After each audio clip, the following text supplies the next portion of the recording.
13 lessons I learned after graduating college from the real world that I wish I had learned earlier. The first is that you make better decisions and you learn more by assuming that you're dumber than everyone else. The reason this was something that took me a long time to learn is that when I was in college, it was all about showing how smart you were. It was about talking more in the group meetings. It was about raising your hand more in the classroom. I took that and started translating in the real world, and I realized that I didn't learn very much because I was the one talking all the time. And it only took a few times of me getting introduced to somebody, someone would introduce us, and I would basically spend the whole time blabbering on about how great I was and how much I knew, only to find out later that this person was way above me in business and whatever things that I was pursuing at the time. And then I felt tons of shame and embarrassment about how stupid I was for doing that. I had to shift the way that I talked to new people and the way that I entered rooms. And I'll be real, I still talked probably too much. But at least being aware of that lesson as early as it could, I wish I had learned it earlier. Fundamentally, you can't learn if you're talking. And so if you're trying to learn, then not talking is the first requisite for doing that. And if you want to make better decisions, then you need to learn. This was a big epiphany I had. I got introduced once to somebody. I was walking peripherally after I had left, and somebody else went up to them and was like, "Do you know who that guy is?" And in that moment, I realized that my positioning was now sky high because I didn't have to be the one to say it. The idea that I realized was, how can I get other people to edify me? Because what I had to allow people to do was to make the same mistake that I used to make, which is that someone young, someone inexperienced, someone less aware, whatever, would come up and then start posturing themselves and blathering on about everything that they're doing. And me, I might be way ahead of them, but I would listen and see if there's anything interesting. And so on that conversation, I learned more than they did. I learned what type of person they are.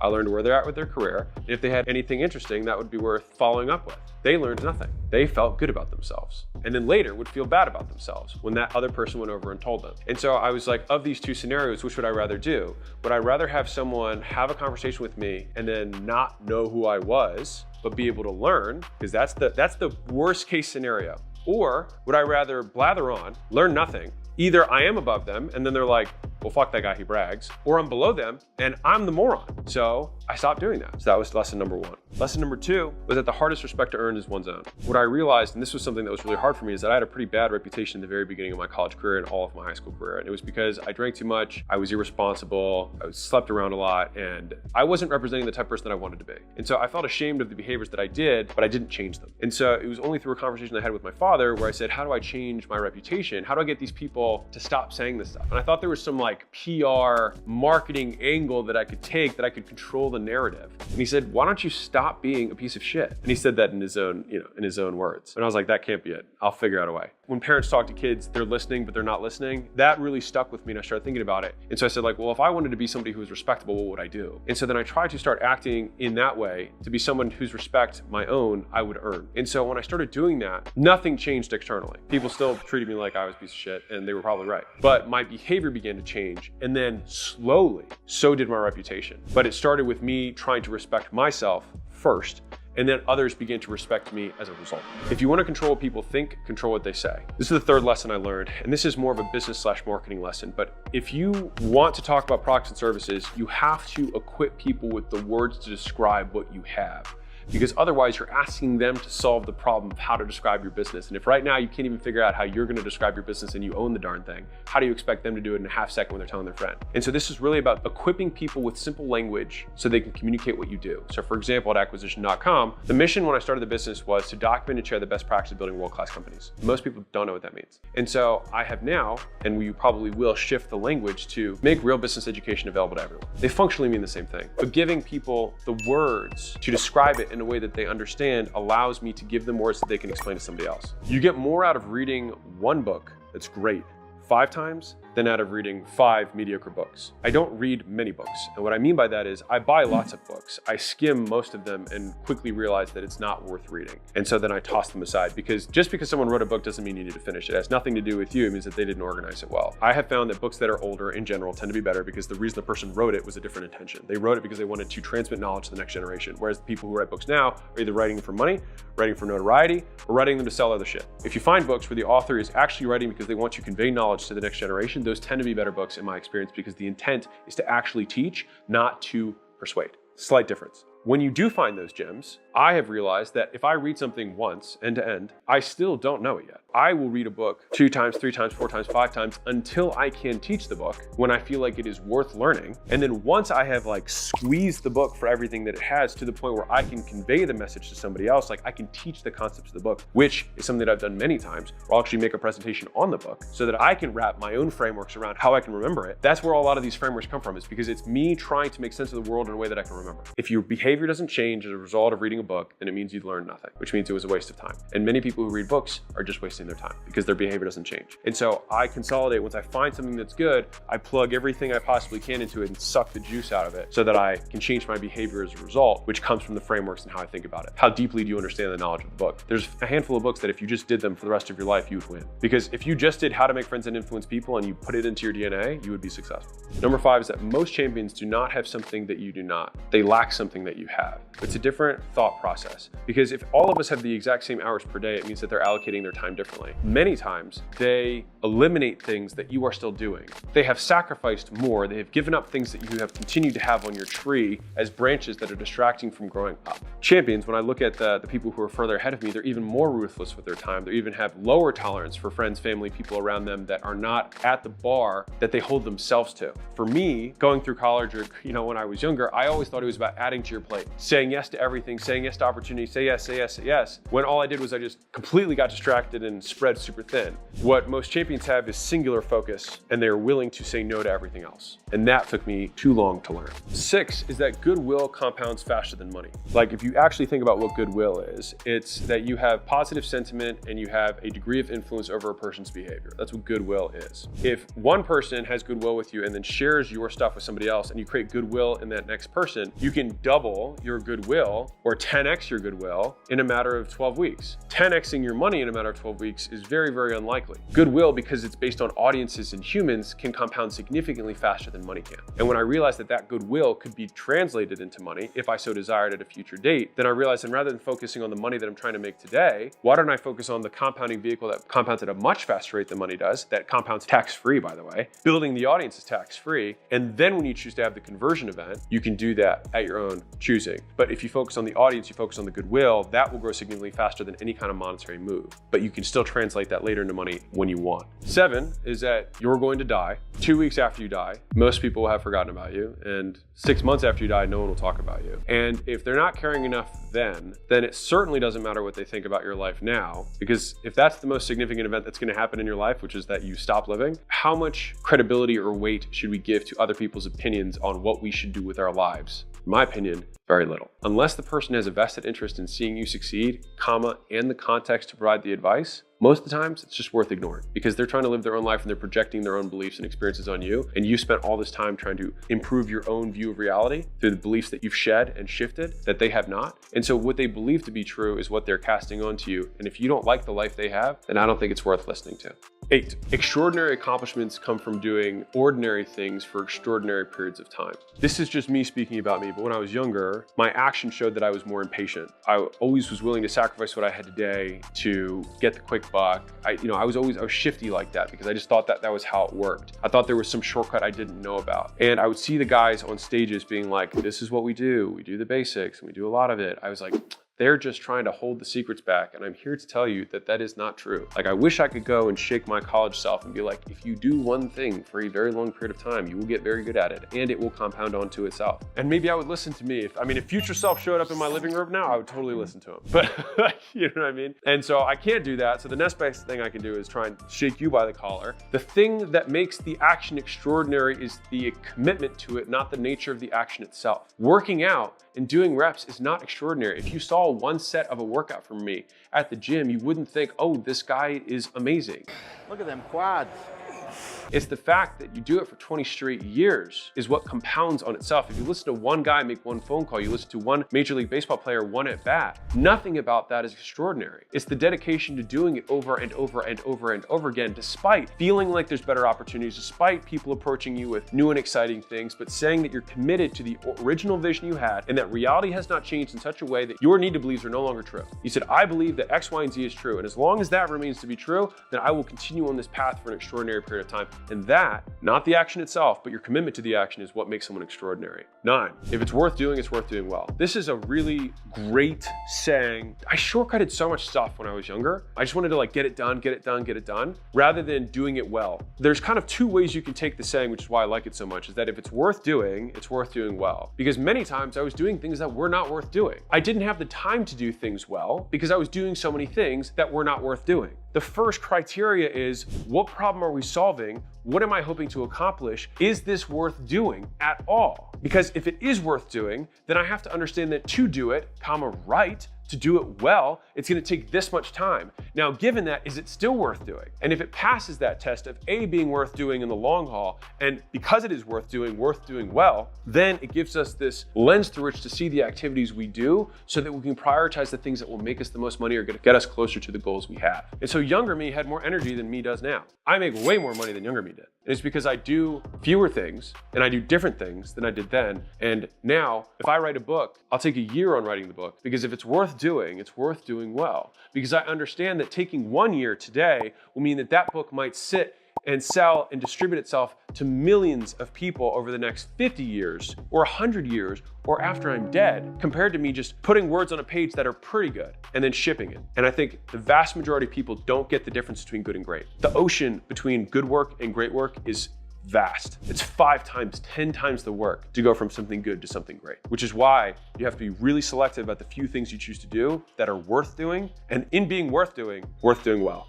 10, be willing to negotiate everything except for your values. And so there were so many things when I was coming up that, like in college, even right after college, as jobs, like I always just took things at face value. So prices, terms, relationships, everything I took at face value. So whatever someone presented, I said yes or no to. I have now realized that virtually everything is negotiable. People present with basically their best bad guess, and they're hoping that someone takes them by the hand and says, you know, that makes no sense. What if we did it this way?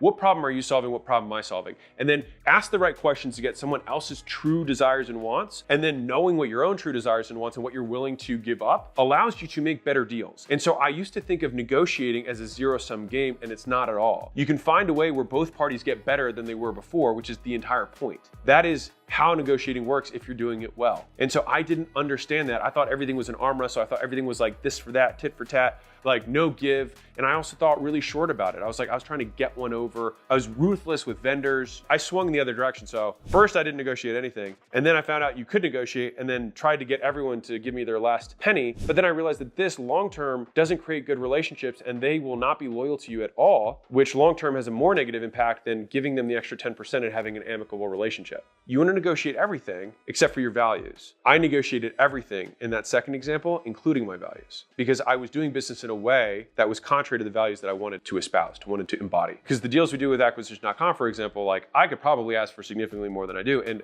I've had many times where people are like, I want to give you this. And I'm like, I don't want that, because I don't think you know what that means. This is what I think is fair today and in 10 years. And so it's balancing both your need today, your need in 10 years, and their need today and their need in 10 years. And you have those 4 points, and you try and find the closest point given your reality. And you can explain that this is how you're thinking through it with them. And I think they will appreciate all 4 data points on the map to come to the best solution for today and tomorrow. 11.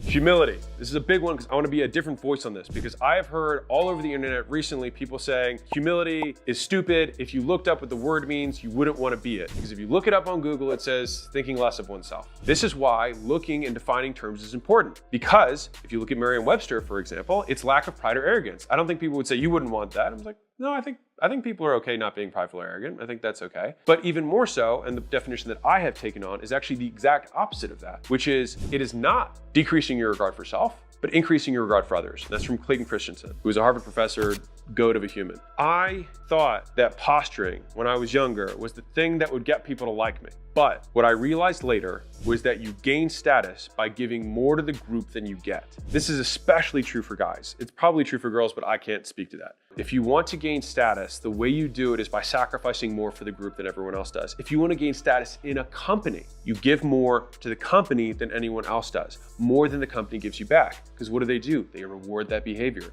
The group rewards the person who gives to the group. It's how it works. The people who take from the group, they only go in to get status from the group, end up getting banished by the group and batted down because everyone wants to keep that person down because they don't serve anyone else. And so it was only by realizing that I had to give my life in order to get it. I had to give status. I had to serve, because when you serve someone, you're giving them status. You're increasing your regard for others. When I gave status, I got it back. When I gave respect first, I would get respect back. And it was understanding that group dynamic, which is what made me president of the fraternity that I was in. All of these things started compounding when I realized that truth. And if you do that, I promise you, you will have all the status you want. 12. The happy man has 1,000 wishes, the sad man has one. This is a little bit more of a heartfelt one for me because when I was younger, I was definitely angrier, probably darker in general. And a lot of that came because I had expectations that were fictitious, real or otherwise, from other people in my mind that existed who were constantly judging the behaviors and actions I was doing every day and were telling me that I was not enough. In some ways, that created and reinforced behaviors that I still continue to this day in terms of the actions I take, but the way that I feel and think about them has shifted. When you are sad, you want to not be sad. That's the main focus. You want to feel better. And many times people will take the short-term way of getting out of that, which is alcohol, drugs, etc., because in the moment they can feel better. Everyone just wants to feel better. And so when I think about things that I used to think people were wronging me, right? And I would get all angry and I'd spit myself out. I use a different frame now, which is they just wanted to feel better. Do you think it had nothing to do with me and they just wanted to feel better about themselves? And that's given me a lot of peace about many of the things that used to anger me. Being able to quiet the hundreds of non-existent voices in my head that were constantly judging the activities that I was doing and labeling them good or bad or good enough or not good enough, etc., took up a tremendous amount of my attention. And because of that, all of my focus was on feeling better. And so I couldn't actually have any energy left over to do stuff because all I was focused on was feeling better.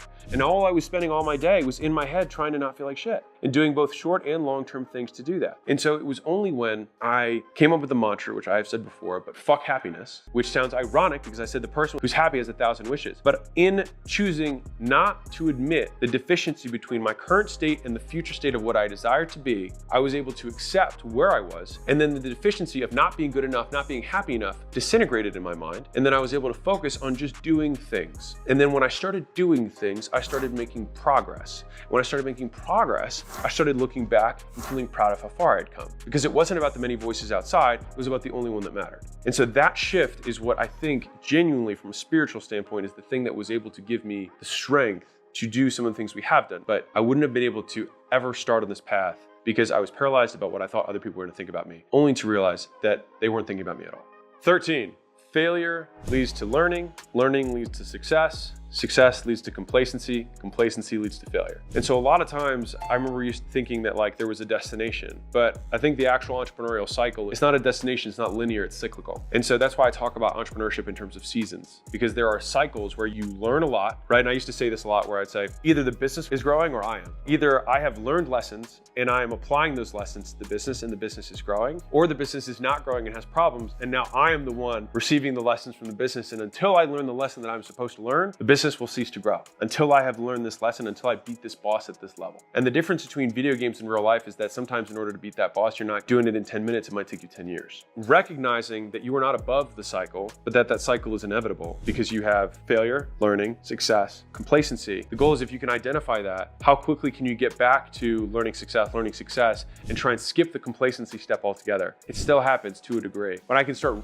feeling the feelings and it's rearing its head, I'm aware of it, and then it allows me to speed through it faster. And to the same degree, I stop labeling things as good or bad because if I'm failing, it means I'm about to go through learning. And I see learning as good. And on the flip side, if I'm succeeding, succeeding is good. And so either way, they lead to my success. And framing it that way took a lot of the judgment and the label and the depression around not achievement away from me. And also, when things are good, it allowed me to not be so high on my supply because I knew that whenever things were good, everything is good is followed by something that is not as good. And so you always have regression to the mean, right? You have regression to the mean.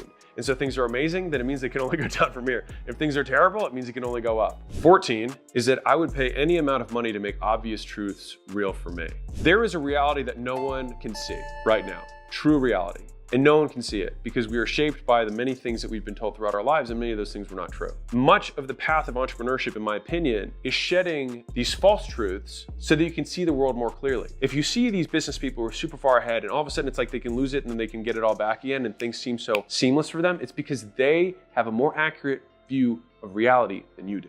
And so imagine trying to hit a target with a blindfold on. You're just gonna keep missing and keep missing and keep missing. Now imagine there's a guy next to you who's got a blindfold on too, but it's clear and he's just nailing it. And you're like, what the hell? I'm doing the same thing with my wrist. I'm doing, I've got all this technique down. It's simply because he sees the target and he sees all the environment around it more clearly than you do. And for me, the whole concept of ignorance tax and ignorance debt has been one that I have taken with me for life. And I actually heard this, a speaker said this on stage, and he was actually using it as a close for the audience. He said, how much is not making $1 million a year costing you? He's like, well, if you make $50,000 a year right now, he said it costs you $950,000 a year to not know how to make $1 million. And I thought about that and I was like, shit. We were paying a debt service to a false reality in order to get the real one. And so for me, I will pay any amount of money to speed that process up, to see the world more clearly in a way that is true. And if the views that I have do not serve me and someone else is further ahead of me in the game, then they are better at the game of business than me in some way. And in that way, I can learn of them. Doesn't matter what they're doing. Some people are like, oh, this guy's unethical, this guy's...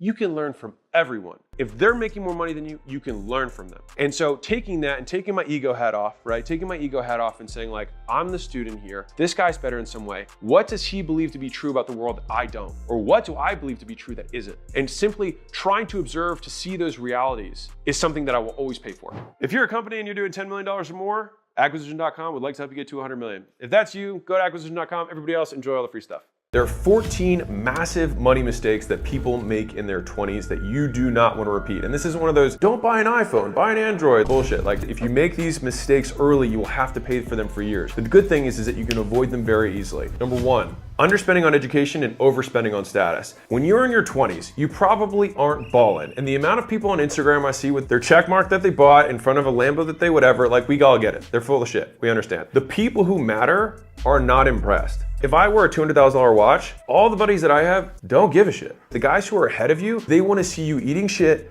living poor, learning, and hustling. You driving around in your new Rolls or Benz or whatever, and you're maxing out all of your expenditures so you can flex to other 20-year-olds is stupid. Now you should take that same money and plow all of that into your own ability to earn more money. And that's what somebody who's ahead of you is gonna look back and give you that status and respect for. Like you can get status in your 20s from people who are ahead of you if you're doing the right stuff. If you show that you're on the wrong path, they automatically think, they're like, he doesn't get it or she doesn't get it. They'll never associate with you until you understand the lesson. Number two, taking jobs to earn rather than to learn. And this is one of the biggest ones. We had 1,000 people who applied for a YouTube editor. So for editing videos like this. So we offered somebody very good pay. And the guy said, I want an extra $3,000 a year.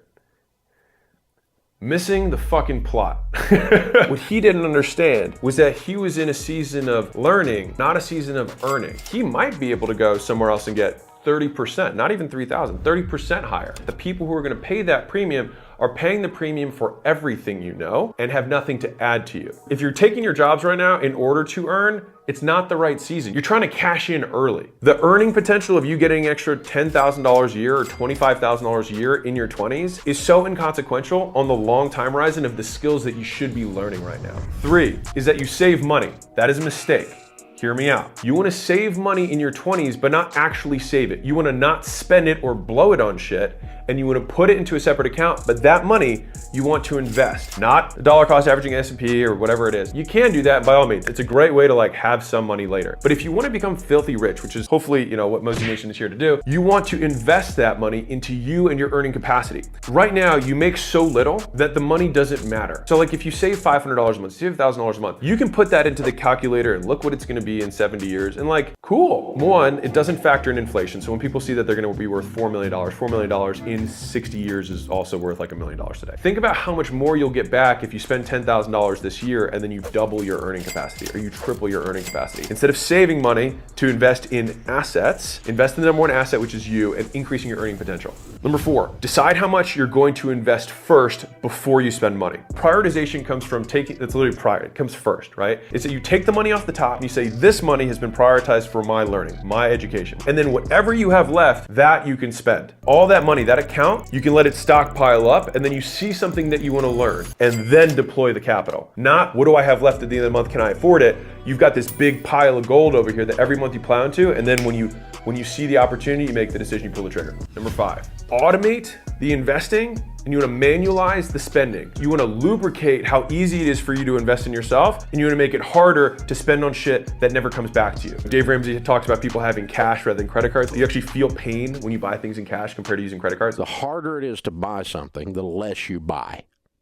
Like the only money that even hits your account is the money that you're allowed to spend. The other money you've already allocated out to the other things. So like you have your rent account maybe, and then you've got your personal investing account, SME. You've got your food and your car money, whatever. Number 6, don't go shopping. Let's be real, you don't need another set of sneakers. The idea that someone says, I'm gonna go shopping, like they have no agenda, it just means like, I'm going to waste money today. Stick with the lists that you already have pre-approved in terms of your budget. This is my list, these are my groceries, this is whatever. And if it's not on the list, you don't buy it. It's a very simple habit, but that will pay dividends for the rest of your life. Number 7, get takeout, don't cook your food. Very contrarian, I know. As soon as you make more than $15 an hour, it makes more sense for you to work that day, get the takeout food, and get the time back. It makes more sense financially. Most people can, like if you're not being a weirdo, you can eat out for 10 bucks-ish a meal, and you eat out twice a day, it's 20 bucks a day, $600 a month. Maybe if you went to the grocery store, it'd be what, 100 bucks a week versus $150 a week? Is the net $50 a week? Can you not make that up for the meal prep, going to the grocery store, cutting, cooking, cleaning? You're saving the pennies rather than investing in the mega millions, which is you. Number 8, people live with the wrong people. They have terrible roommates who break things, who go out drinking, who are late on rent. Like these are all things that'll distract you from the thing you're trying to do. That's like level 1 worst type of roommate. Above that, you've got people who are responsible, etc., but they don't have the same goals as you. They will speak over you their limiting beliefs, and they will oftentimes not actually root for you, and they will kind of undercut you when you're on this path, which is probably different than them. And the thing is in the beginning, what becomes success looks like failure. You're learning, you're not earning. They're already pulling their earning trigger. They're bragging on the fact they make 70 grand a year. Whatever. Because you have a different goal. And so never listen to people who have smaller goals for your life than you do. But making sure that you're living with the type of people who are trying to do the same thing as you are in your life will encourage one another, and you guys are kind of like in the game together. That's what will shape the way you see the world. I do think it's worth living with multiple people in your 20s because 1, your 20s can be lonely, but 2, it's also just a lot cheaper. I lived in a house with 7 people in California, and I was able to only pay $400 a month in like a nice area. Which leads to number 9, your micro community matters a lot. I would overpay for convenience in terms of being close to stuff, close to the highway so I can get on and off and right to places I need to, close to a gym, and close to cheap places to eat. If I can do those things, and ideally if I can walk to them, I save time and gas. I get outside. If you live in the middle of nowhere and it takes you 25 minutes to get to the gym and 25 minutes to go back, there's all this time that gets eaten up. I'm willing to pay a premium to save all of the ancillary costs that would go with living somewhere less convenient, less safe. I would live with more people in a better area than fewer people in a shitty area. Number 10, since you model the wrong season of life. Sometimes younger guys will look at what I'm doing and they're like, oh, I'm gonna do what Alex is doing. The thing is like, you don't have the track record. And reputation is built on 2 things. It's built on what you've done and what you say you're gonna do and having both of them come true. The thing that builds the reputation is not modeling what I'm doing now, but modeling what I did before. You wanna make sure that you model the right aspect of someone's life at the right time. Flying private doesn't make you rich. It means you spend a lot of money. Sequence matters. Number 11, measure money in how long it took you to earn it. Let's say you make 20 bucks an hour. If you wanna go buy a shirt for 100 bucks, you have to think to yourself, okay, I make $20 an hour, 20% payroll tax. I'm actually gonna have to work 6 hours to buy that $100 shirt with tax, whatever. So if someone said, I want you to work all day and I'll give you this shirt, would I do it? Probably not. I worked at Smoothie King, I was 15 years old. $7.25 an hour, a 6-hour shift, right? So I was making 43 bucks. People would go next door, I remember noticing this, and they would spend 15 bucks on lunch. I was like, so you have $36 after taxes for coming to work today, and 15 of that is you going to lunch next door. So you're working 6 hours for 20 bucks.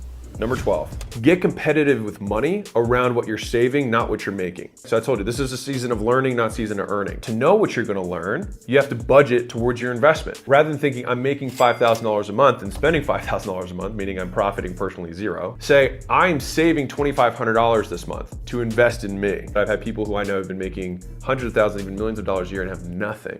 They blew everything. And so make your PR, your personal records, around what you're able to put into that bank account every month. Number 13, check your account every single morning. Until I started doing it, I stayed poor. I didn't want to look at my bank account because it would hurt my feelings. Seriously, I would look at it and I would just feel poor. but that's okay. You have to confront reality in order to change it. Man, money's pouring out of this thing left and right. Once I got a pulse on it, I knew Tuesdays is when I pay for this. Thursdays is when I pay for this. It's a habit that once you learn it, it's hard to forget. And I promise you, just like losing weight, if you get someone to measure the weight every day, get someone to measure the bank account every day, it'll improve. Number 14. When is it okay to spend money? If there's one thing that I probably could have done better, is I could have spent money on one-time experiences. And what I mean by that is not going to the club and popping bottles. Going to Europe and doing sleeping in hostels for 3 months, that's a cool experience that you're not gonna be able to do when you're 40. You're just not gonna do it. So there are times of our lives that are optimal for certain types of experiences, and those windows close.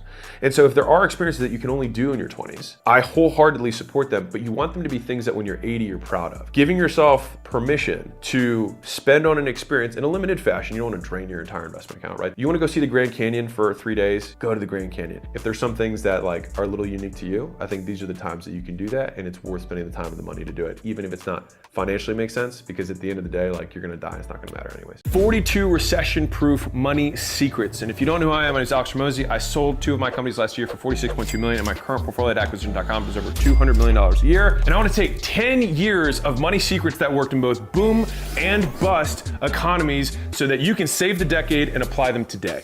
Number 1, he who gives the money has the power. So a lot of times poor people, they're always trying to get money, The person who gives the money is the one who's in control. If you think about the biggest institutions in the world, what are they? Banks. What do they do all day? They give money. When you give someone money, you get to dictate the terms. You actually now own them.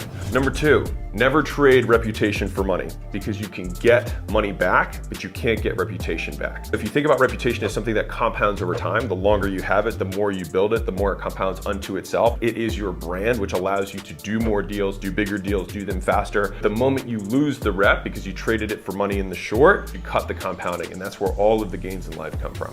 Number 3, money loves speed, wealth loves time, poverty loves indecision. Micro, money loves speed. You want to move quickly, respond fast to customers, follow up with your leads, etc. But when you think about building wealth, it's not about transacting, it's about letting that compounding happen. And that takes time, and it takes not interrupting it. Most people never achieve either of those things because they sit in indecision. 4, we can always make more money than we need. This is a belief that has served my wife and I really, really well. We look back on our lives and we've never not been able to eat, not had shelter, and we've continued to increase our skill set. A lot of times we have this desire, or our animal brain wants to make us make decisions out of scarcity, out of fear. We don't need any of the money that's coming because we have always had enough. Fortunes are made by taking a lot of risk with a little bit of money, and fortunes are maintained by taking a little bit of risk with a lot of money. Somebody who's self-made had nothing, and so they risked everything in order to make it big. But the thing is when you have nothing, you're not risking a lot. You have nothing to lose, which makes you dangerous, which is one of the biggest advantages of having nothing. But if you continue to do that when you do have something to lose, you can lose your fortune. And so you have to change the behavior once you have the castle, once you have the empire.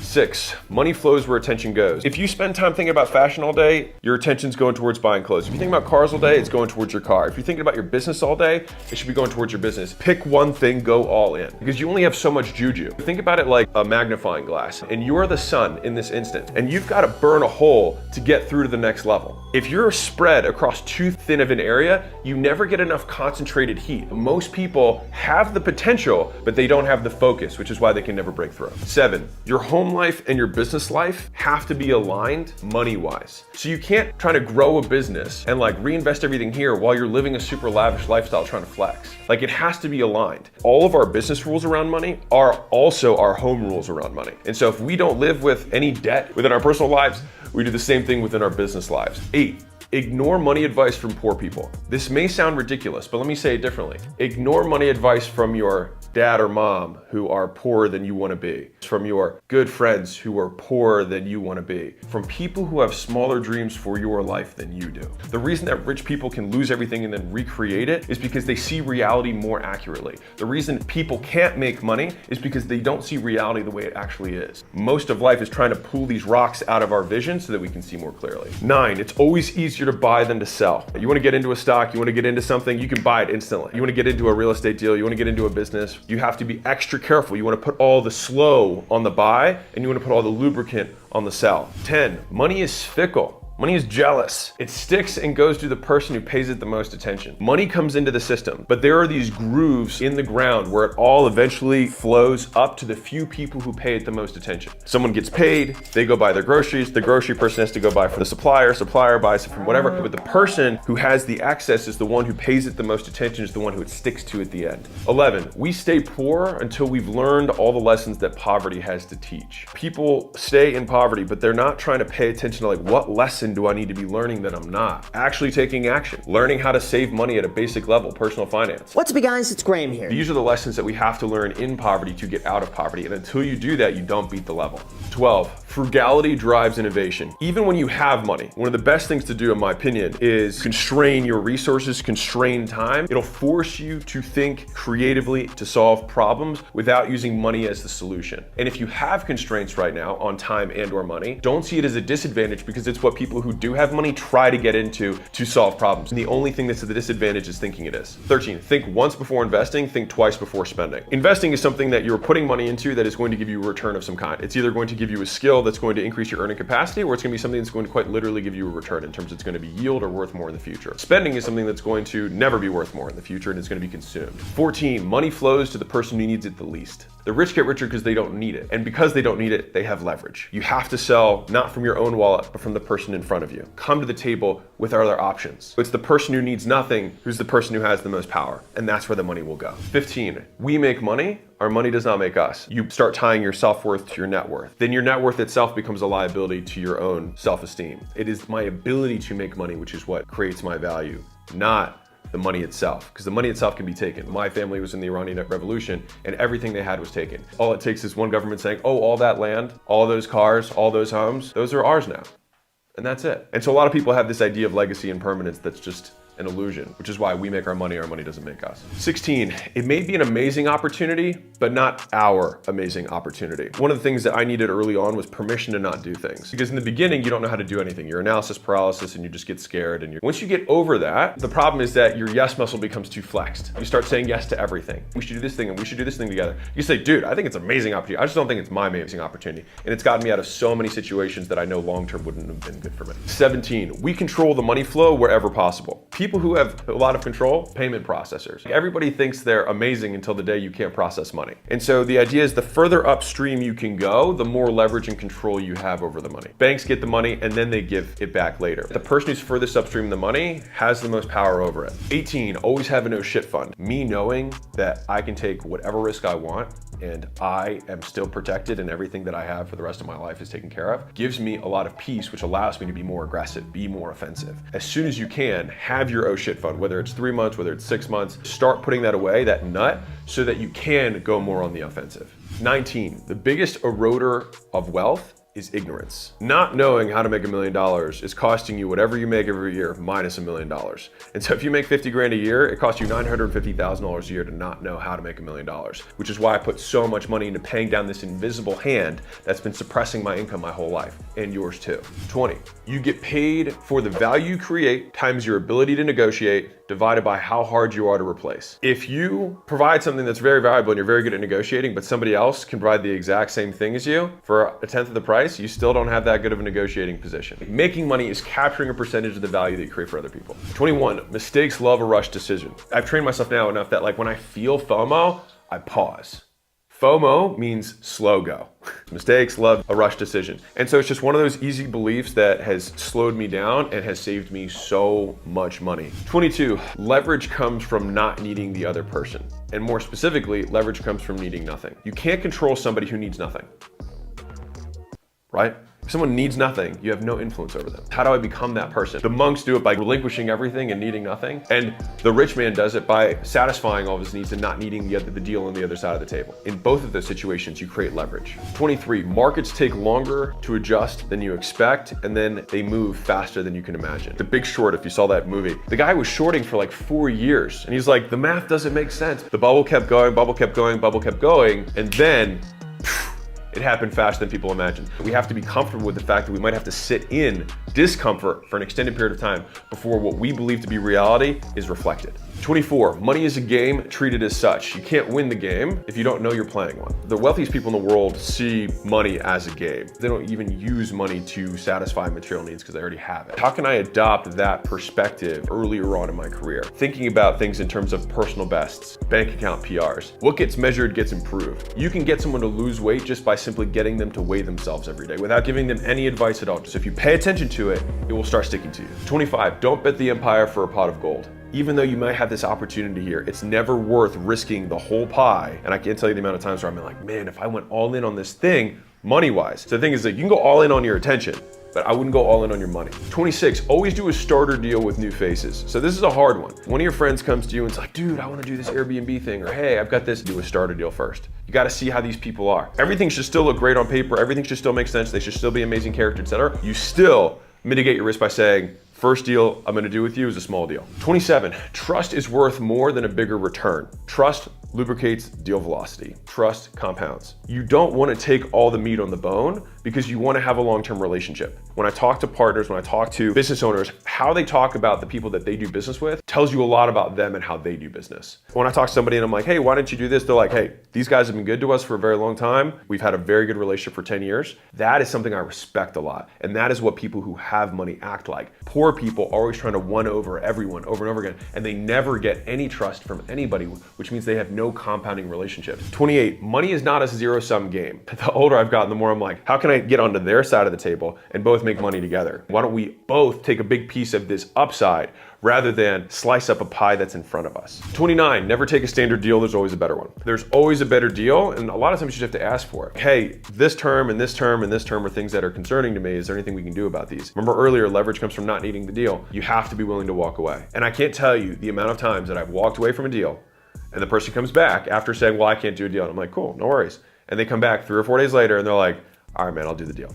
And then I might be like, hey, well, the terms have changed. You know, I'm kidding. 30, expect low risk, amazing returns. The wealthiest friends that I have who are billionaire plus, they're just not interested in 10, 20% returns. They're looking for 50% plus annualized returns. Most people expect 10% because that's what the S&P does. It doesn't mean that that has to be your personal standard. Thinking through that way has changed how I saw investing in general. 31, don't think in IRR, which means internal rate of return. Instead, think in how long will this take to double? How long will this take to triple? It's hard to say this is gonna grow by 25% a year. What is easier to say is this is gonna double in 3. Changing how you ask the question changes how you'll find the answer. 32, this is a Buffettism, but diversification is a hedge against ignorance. And it's only risky if you don't know what you're doing. There's a million games and all of them make tons of money. And so it's really about taking one game and taking it to its natural conclusion, which is learning every single aspect of that game, rather than saying, I wanna be in stocks, I wanna be in real estate, I wanna be in crypto, I wanna also have my side hustles, you can't get good at any of them because you're competing against people who are all in. Play one game and play it well. 34, I skipped 33 because I covered it in that last one.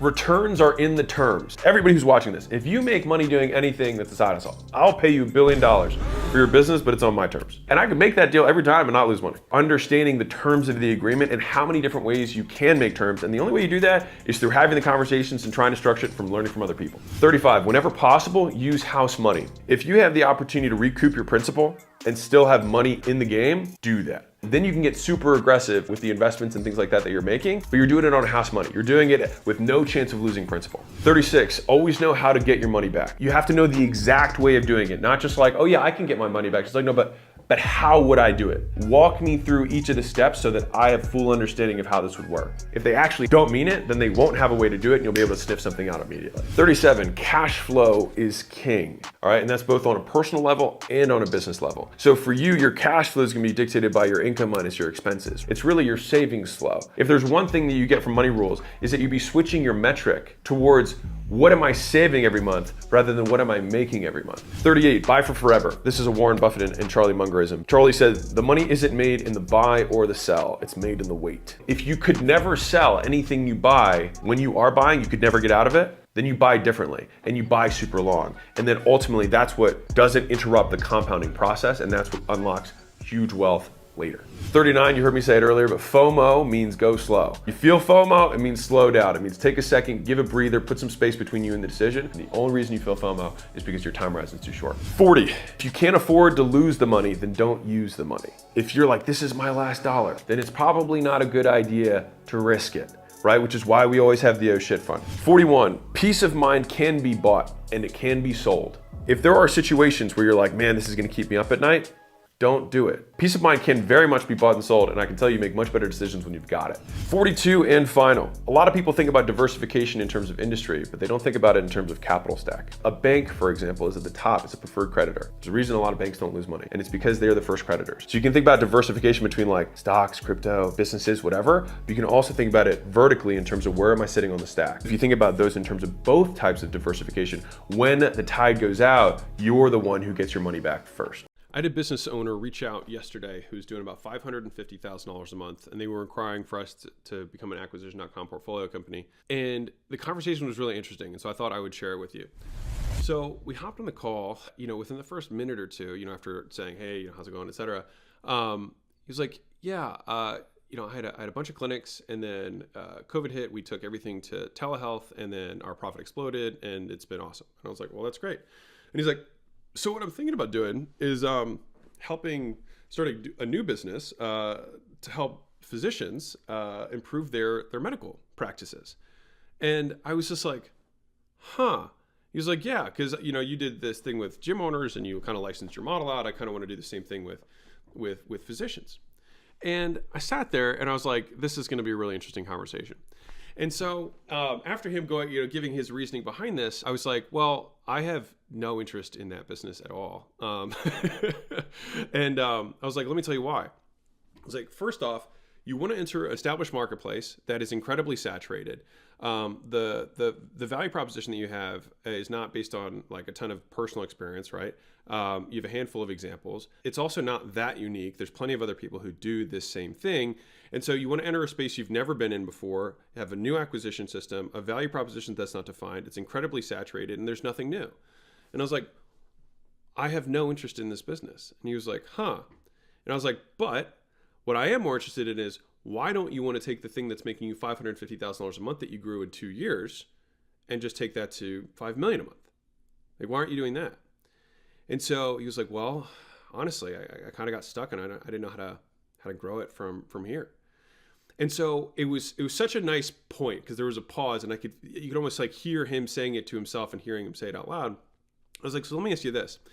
If we could go from $550,000 a month to tripling your amount of customers you have and going to $1.5 million a month, I was like, would you still be interested in doing this whole medical thing, this other thing that you were telling me about earlier, with trying to teach physicians? And he was like, oh no, of course not. I would just want to do this thing.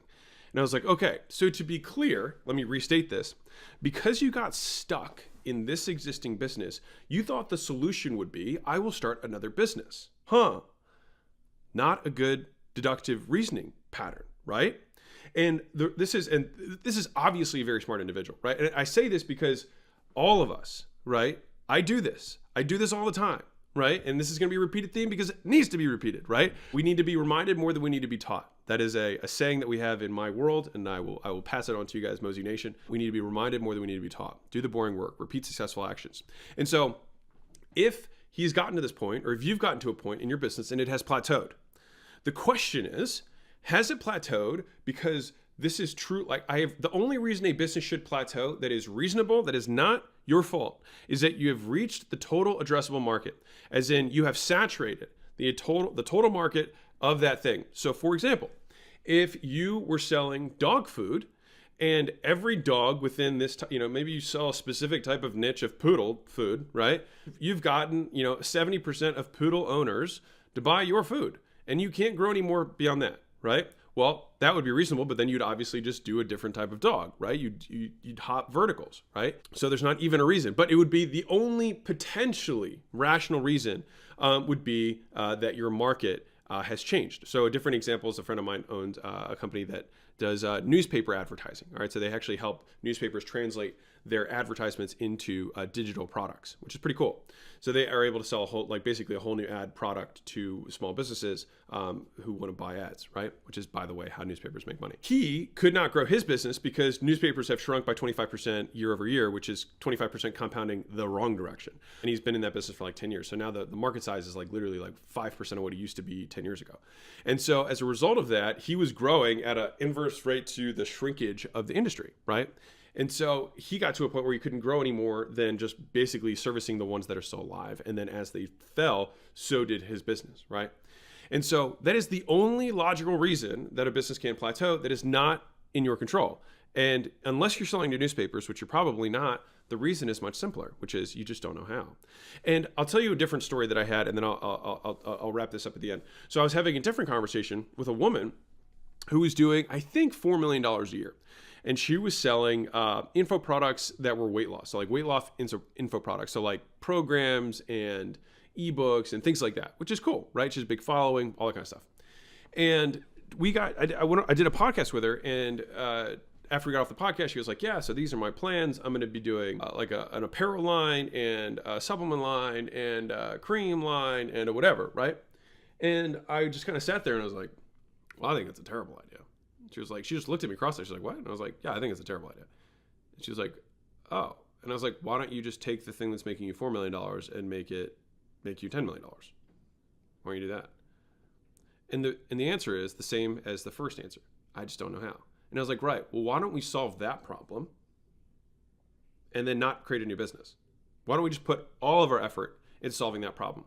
And so I'm a big believer, and this is the piece that I want to share with you, Mozi Nation, is that I'm a big believer in the theory of constraints, which means that a system will grow until it is constrained, right? It has a constraint, and then once you remove the constraint, it will continue to grow, right? Until it reaches another constraint. And so most people are always curious, or many people ask me, hey, Alex, how did you achieve, quote, so much in, quote, such little time or at such a young age? And I say all that in quotes because so much could be and young age, whatever. But I'm paraphrasing, right?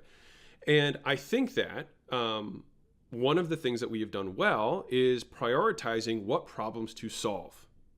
And that is understanding the prioritization of problems and realizing that there is really only typically one or two things that are constraining our growth. And by definition, there'd really only be one thing that's the constraint until we reach another thing that might be beginning to constrain us, but isn't the true constraint yet. I'll tell you a third story. So I had a conversation with a young business owner who was doing about $150,000 a month. Within, a little bit of time, I was able to see that the issue that he had was that he hadn't scaled a sales team, right? That was the issue, is that he couldn't scale sales. And there was a zillion things that he could do to improve his business. He could increase his lifetime gross profit. He could change his pricing model. I think there were some things on his messaging that were off. At the end of the day, the thing that he hadn't done was that he hadn't scaled a sales team. And so we ended up circling back 2 weeks later, and he was like, hey, I want to know how I can get the most out of this phone call with you. I was like, well, have you scaled the sales team yet? He was like, no. And I was like, well, then we don't really have anything to talk about, because there's nothing else that matters right now besides this. And it took like 2 or 3 reinforcements of that message until he was like, you're really not going to tell me anything else. I was like, no, because it doesn't matter. It doesn't matter. That's not the constraint right now. Sure, you could improve your pricing. Sure, you could do these other things. But the thing that is stopping this business from growing is that you do not have a scaled sales team and you don't have that skill. So let's phrase the deficiency as a question, which is, how do I learn how to recruit, manage, and train a sales team? And to the first business owner, the question that I said, who was doing the $550 a month, who was doing the clinics, it's like, the question is, how do I scale acquisition? And he had a product that was it's not allowed to be marketed on Facebook and things like that. So he had to do alternative methods. And I was like, so the question is, how do I acquire more customers than I already am from a different channel that I'm allowed to? When we phrase the questions like that, then they become problems that we can solve, right? Rather than, I don't know what to do, therefore I will just start another business, which so many times is the entrepreneurial solution, and it's because it feels good. And we think that somehow, when we start another business, it's going to somehow grow. But the reality is, and this is what I have found over and over again, is that the businesses will grow to the level of incompetence of the entrepreneur. So if you're a $4 million entrepreneur, the next business will be a $4 million business. It doesn't matter what it is, because that is your level, that is your skill set, right? That is dictated or predicated by your beliefs, your traits, and your skills. And unless you change one of those things when you start the next business, you will be capped at that. And the other reality is that, how many CEOs of publicly traded companies do you know that are CEOs of 2 companies? CEOs, not founders. Elon Musk is the only exception, but he's the founder. He's not the one who's running. He's not the operator of those companies. All right, there's literally only one, right? And he's also a genius and literally like the smartest human being alive. But most of us are not Elon Musk. If we're on YouTube right now, we're probably both not Elon Musk. All right, maybe we can agree on that. All right, and so the point of this is that you can't be CEO of two things. It's hard enough to be in one business. Business alone is hard enough, right? Why make it more difficult and 3 times as complex by adding more variables in? And so I think what most business owners, most entrepreneurs can do right now is simply ask the question, and this is usually what I'll start any conversation that I have with an entrepreneur who's reaching out for something, right? Or one of the portfolio company CEOs, is I'll just ask the question, which is, whatever the run rate is at the moment, let's say it's $1 million a month, I'm like, what's stopping us from being at $5 million a month? What's stopping us? And until we can clearly answer that question, there's nothing else we need to do. And when we ask better questions, we get better answers. Why am I not growing is different than why am I not doing an extra $1 million a month? What is stopping us from doing that? And if we can get crystal clear on that, then we can find the constraint and then we can remove the constraint, because then we can put all of our effort towards that singular problem. And that, in my opinion, is how you scale companies quickly. It appears fast from the outside, but from the inside, it feels manageable and clear because we're all focused on the one problem that we're solving at this moment, which might be in the beginning, we need to increase our sales team. And then once we've increased our sales team, we might say, hey, we've increased the sales team, but they're not all performing the same level. So it's like, okay, we need to have better onboarding and training for the sales team. Okay, we need to do that. Okay, that's the next problem that we solve. We need to have consistency in this process. Okay, now we're doing that, but now we're not getting enough leads. Okay, now we'll put all of our focus here, right? And so each time there's going to be a constraint, and we just have to focus our attention towards the constraint. And then in so doing, we will debottleneck and we will naturally grow to the next level. And so that has been one of the more valuable lessons that I've had. And I will tell you that there are a lot of entrepreneurs who are listening to this, you right now, it might be you, so I might be talking to you right now, is that you think that you need to start another business or another product line because you are stuck at a current level and somehow think that this new product line or new business is going to solve the problem, and it is not. So if you like this, Mozi Nation, my name is Alex Hormozi. I own acquisition.com. You can go there for free trainings. It's all free, no opt-in required, etc. Hit subscribe if you liked it, and I'll see you guys in the next video. Bye. As you build your wealth, there are people who you will need to help you and have in your arsenal. That means lawyers, accountants, investment professionals, people who you invest with. So those are different things. People you do deals with, people you do business with, people you might get mentorship from. And selecting the right people can make or break your life and the trajectory of your business. I can tell you that firsthand, I would not be where I am today if I didn't have the mentors and advisors and counsel that I've received over the years. And over time, one of the hardest things is trying to figure out who you're going to trust and what's the process that you have to go through in order to find those people. And so having done this for a while, and we've moved a lot of money in our businesses. And for those of you who don't know me, my name is Alex Hormozi. I own a portfolio of companies that does about $85 million a year. The whole goal for this channel is to document our journey from $85 million a year to $1 billion a year in revenue in our portfolio, and just share the lessons that we've learned along the way. And so I've boiled this down to two traits that you can look for. So I try to make this as simple as possible. And I don't just do this for you, I do it for me because I think, we're kind of in this together in this crazy thing we call life. Anywho, so the two things that I look for, and then I'll show you the tests that I think through for each of them. So the first is integrity. And I know that might sound silly, but when you think about it, you need someone who you can trust. Like if you're giving someone your money, or you're trying to take someone's advice or counsel, you need to trust their intentions. All right. And so it's not just whether they have integrity, it's whether they have your best interest in mind. All right. So I'm going to get to how I solve for that in a second, but that is the first character trait that you need of a counsel, of somebody, of any kind of counsel, really, whether it's investment law, etc. The second is efficacy, or their skill set, right? So let's think of different scenarios here. So let's say you might trust your mom implicitly, but she doesn't have the skill of knowing much about, how to structure insurance policies or trusts or, investments in tech startups, right? She might not have that skill, but you might trust her intention, right? For you specifically.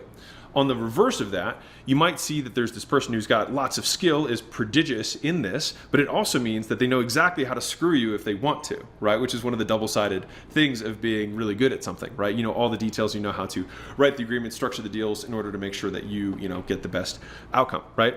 And so the idea is to find someone who has both your best interest at heart and has the ability to deliver on what you want, right? And so it's both of these things. And so you're like, well, yeah, maybe that seems obvious for me. Just even boiling it down to that was very helpful for me, because when I look through advisors, look for people I want to get counsel from, I have to look at these two things. All right. So here's how I test for the integrity piece, and here's how you can kind of control for risk here. Right. One is I always try and interview as many advisors as humanly possible. All right.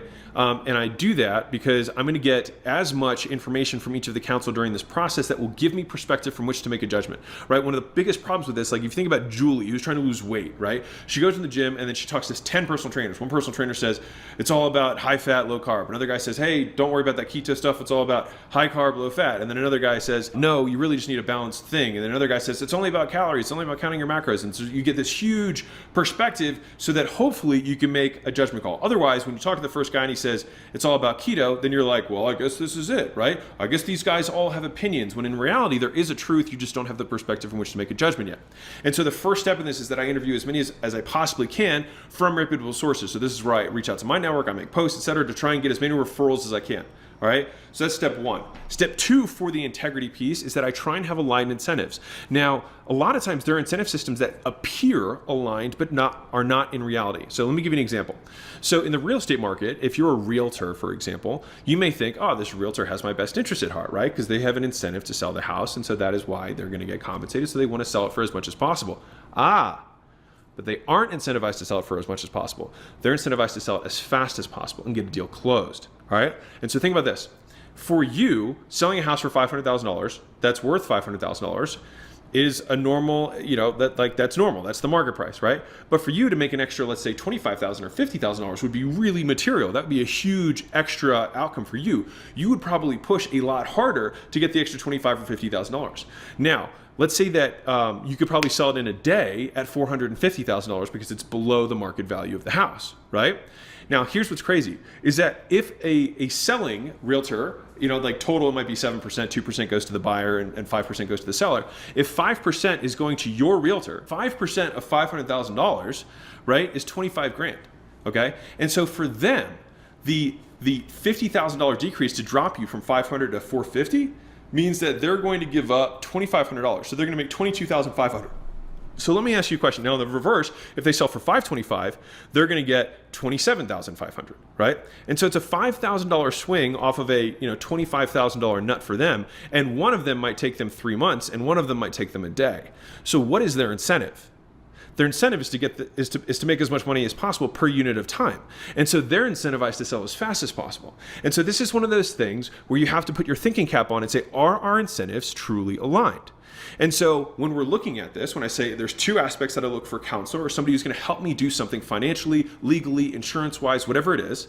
So first is that integrity piece, and are their incentives aligned? The incentives being aligned, and you could restructure that deal and say, hey, you know what? You're going to get 0% on anything below $400,000. I'll give you 3% on anything between $400,000 and $450,000. And then from $450,000 and up, I'll give you 20%. Right? Or 15% or whatever, right? And so now they're highly incentivized to push, and now your incentives are aligned because each increment for you is worth almost as much as it is to them. And that is how you would align incentives. All right. Now, how do you test for the second thing, which is their skill set?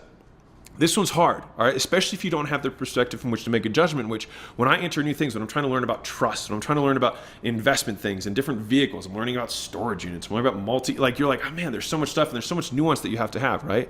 And so the first thing is I like to usually read 2 to 3 books on the topic, all right? And I read 2 to 3 books just so I don't appear like an idiot. And so I can at least understand what they're saying, and they're going to respect you. It's kind of like defense. If you bring at least some level of knowledge, they don't feel like they're going to take advantage of you. So this is a first thing that I do, and this is because I don't like feeling exposed in these types of conversations. The second thing you can do is if you have someone that you can trust, you can bring them in alongside you.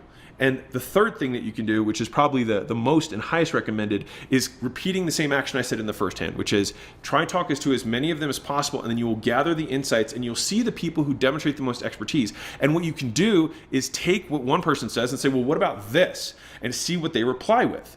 Right? And as you gain more and more knowledge, and this is how so in the consulting world, this is qualitative research, right? This is where you're literally doing interviews essentially to gather information so that you can make an informed decision, right?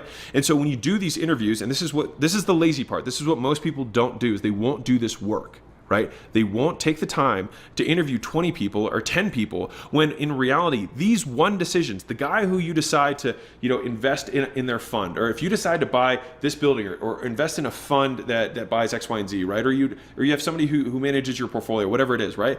That one decision can be one of the most, if not the biggest influence on your total net worth over a long period of time.